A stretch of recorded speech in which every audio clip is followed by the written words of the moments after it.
வேட்டைக்காடு அப்படிங்கிற சீரியல் பார்த்தீங்கன்னா ஃபஸ்ட்டு அந்த முடியும் போதே அந்த இன்ட்ரொடக்ஷன் முடியும் போதே வீரம் விதைக்கப்பட்டுள்ளதுன்னு ஒரு லெட்டரில் தான் முடியும். வீரப்பனை பார்த்ததுண்டா, அவன் வீரக்கதை கேட்டதுண்டா.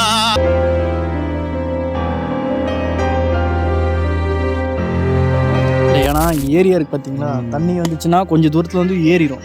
அதுக்காக கேட்குறாங்க, இவ்வளோ தூரம் ஏறுமா தண்ணி?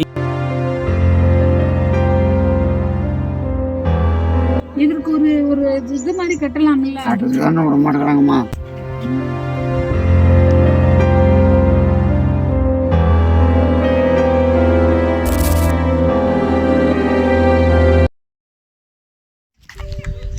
ஹலோ கைஸ், நம்ம இன்றைக்கி பார்த்தீங்கன்னா நேற்று ஒரு யானையை பார்க்க போனோம். யானை கடைசி வரைக்கும் பார்க்கவே முடியலைங்க. எல்லோரும் பார்த்தீங்கன்னா அங்கே ஒரு இங்கே வரும்னு சொன்னாங்க. அதனால் நம்ம வந்து வீடியோ ஸ்டார்ட் பண்ணி பேசியிருப்போம்ல, வீரப்பனார் பார்க்க வரணும் அப்படின்ட்டு. ஸோ வீரப்பனார் சமாதி பார்த்தீங்கன்னா பக்கத்தில் இருந்துச்சு. ஸோ இப்போ இன்றைக்கி அங்கே தான் விசிட் பண்ணியிருக்கோம். அங்கே நடக்கக்கூடிய நிகழ்வுகள் அங்கே எப்படி இருக்குது அப்படிங்கிறத பற்றி பார்த்தீங்கன்னா அங்கே இருக்கக்கூடிய ஒரு ஆளுங்க லோக்கல்ஸ் கிட்ட கேட்டு தெரிஞ்சுக்க போகிறோம். மச்சானுக்கு தெரிஞ்ச ஊர் தான் பக்கத்தில் இருக்காங்க. இல்லை, அவர் தான் வந்துட்டு இந்த இடத்த வந்து பாதுகாப்பு பண்ணி சுத்தம் பண்ணிவிட்டு டெய்லியும் விளக்கு போடுறது. உங்களுக்கு தெரியும், நார்மலாக ஒரு இதுக்கு எப்படி விளக்கு போட்டுட்டு ஆமாம் எல்லாம் கொஞ்சம் பராமரிப்பு பண்ணிகிட்டு இருப்பாங்களோ அந்த மாதிரி ஒரு ஐயா இருக்காரு.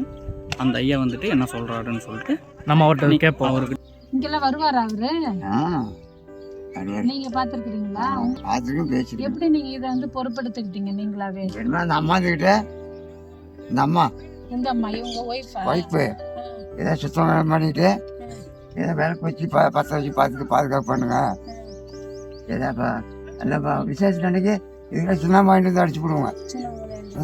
இப்போ நம்மளோட வரங்க 100-200 கொடுத்தாங்கன்னா அதை வச்சிருந்து எண்ணெய் கற்பூரம் பற்றிக்கிட்டு நாங்கள் டெய்லி பார்த்தாப்போங்க.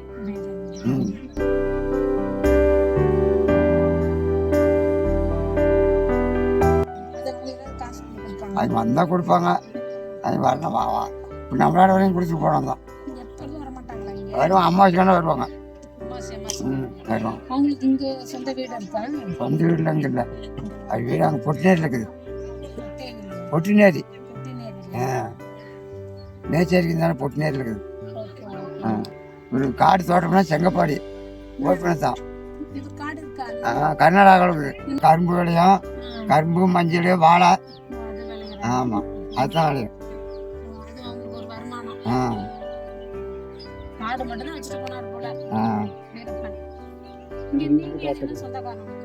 சொந்தக்காரி தான்.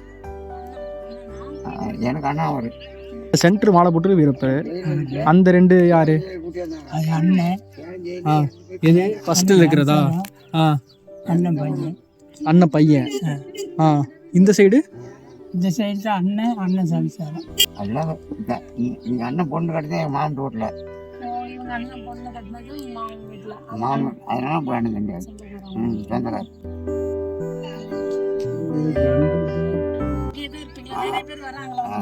ஞாயிற்றுக்கிழமை நிறைய வருவாங்க. மித்த நாளைக்கு கம்மியாக தான் வருவாங்க. ஞாயிற்றுக்கிழமை நிறைய வருவாங்க, மித்த நாளைக்குலாம் கம்மியாக தான் வருவாங்க. அந்த ஒன்று நான் கற்பூரம் பொறுத்தும் சாமி கும்பிடுவாங்க. இதை விவரம் கேட்பாங்க, சொல்லுவேன். அதுதான் மழை காலத்துலலாம் ஒன்றும் இல்லை. ஏன்னா இங்கே ஏரியா இருக்குது பார்த்தீங்களா, தண்ணி வந்துச்சுன்னா கொஞ்சம் தூரத்தில் வந்து ஏறிடும். அதுக்காக கேட்குறாங்க, இவ்வளோ தூரம் ஏறுமா தண்ணி? அதான் அந்த மரத்தோட சரி. இங்கெல்லாம் வராது, இங்கெல்லாம் வராது. இங்கெல்லாம் தண்ணி வந்துன்னா தேவை மேய்க்கு ஊற்றும். இதற்கு ஒரு இது மாதிரி கட்டலாம்ல, அதுதான் விட மாட்டேங்கிறாங்கம்மா. அந்த எலெக்ஷன் பார்த்துட்டு எலெக்ஷன் முடிஞ்சா கட்டுறது தான். நீங்கள் வாய்ப்பு அதுதான் கவர்மெண்ட் போராடிட்டு இருக்குது. போராடிட்டு இருக்குது. 2 பேர் குழந்தை இல்லாதீங்கன்னா குழந்தை பிறந்திருக்கு. வேண்டிட்டு போனால் நடக்கும். வேண்டிட்டு போனால் நடக்கும். நீங்க வந்து இது ஏதாவது ஒரு கருத்தை வச்சு வேண்டிட்டு போனாங்கன்னா வந்து நடந்திருக்கும்னு சொல்லியிருக்காங்களா உங்கள்கிட்ட? வந்து ஏதாவது செஞ்சிருக்காங்களா? சாப்பாடுலாம் மக்களுக்கெல்லாம் போட்டிருக்காங்களா? அவங்க வந்து குழந்தை கிடைச்சவங்க வந்து போட்டாங்களா? உங்கள் பேர் என்ன? என் பேர் சின்ன தம்பி. சின்ன தம்பி. சின்ன தம்பிங்களா? சரி, எனக்கு என்ன கேள்வினா, இப்போ அவரோட ஊர் வந்து கோபிநாத்தன் சொன்னீங்க இல்லையா, கர்நாடகத்தில் இருக்க அவரோட ஊர் கரெக்டுங்களா? சுட்டு கொண்டுட்டாங்க அப்படின்னு ரைட்டு, தமிழ்நாடு சுட்டு கொண்டாங்க. இங்கேயே வந்து புதைச்சிருக்காங்க. ஆமாம், இங்கே எங்கள் அண்ணன் பையனை கொண்டாந்து படிச்சு வச்சாங்க தமிழ்நாட்டுக்குள்ள. கர்நாடகா கொண்டு போய் தான் எல்லாம் எடுத்து சாம்பல் ஆகிப்போம் இங்கே வச்சு. அதனால் இங்கே போச்சிருக்காங்களா? அதனால் இங்கே போச்சிட்டாங்களா? இங்கே போச்சு. சரிங்க. நார்மலைஸ் ஆகிடுச்சிங்க எல்லாமே. இப்போ வந்து கிரிக்கெட் கிரவுண்ட் ஆகிடுச்சு. இப்போ சொல்ல போனால் இப்போ இங்கே சமாதி இருக்குது அப்படின்னா அதுக்கு பின்னாடி பார்த்தீங்கன்னா பசங்க ஃபுல்லாக கிரிக்கெட் விளையாண்டுருக்காங்க. அந்த மாதிரி நார்மலைஸ் ஆகிடுச்சு ரொம்பவுமே. அதான் கொஞ்சம் இதாக இருக்குது. இவரோட சமாதி பார்த்திங்கன்னா மேல்குறை இல்லாமல் ஒரு மாதிரி தான் இருக்குது. தமிழக மக்களோட அடையாளமாக இருந்தார். இப்போ அவருக்கு இந்த நிலமை.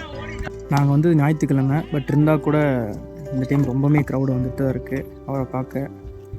ஒரு கட்டத்தில் பார்த்திங்கன்னா தமிழ்நாடு கர்நாடகா பார்டர் அலர் விட்டவர் இப்போ நிம்மதியாக தூங்கிட்டு இருக்காரு. அவரை பார்க்கும்போது கொஞ்சம் கஷ்டமாக தான் இருக்குது. இதில் நம்ம ஒன்று புரிஞ்சிக்க வேண்டியது என்னென்னா, எவ்வளோ ஆட்டம் போட்டாலும் கடைசியாக ஒன்றுமே இருக்காது, வெறும் புகழ் மட்டும்தான் இருக்கும். பார்த்துக்கங்க, எவ்வளோ சம்பாதிச்சாலும் வேஸ்ட்டு. ஒன்லி நல்ல மனுஷங்களை சம்பாதிக்கணும். அதுதாங்க எங்கள் வீட்டிலேருந்து கற்றுக்க முடியுது.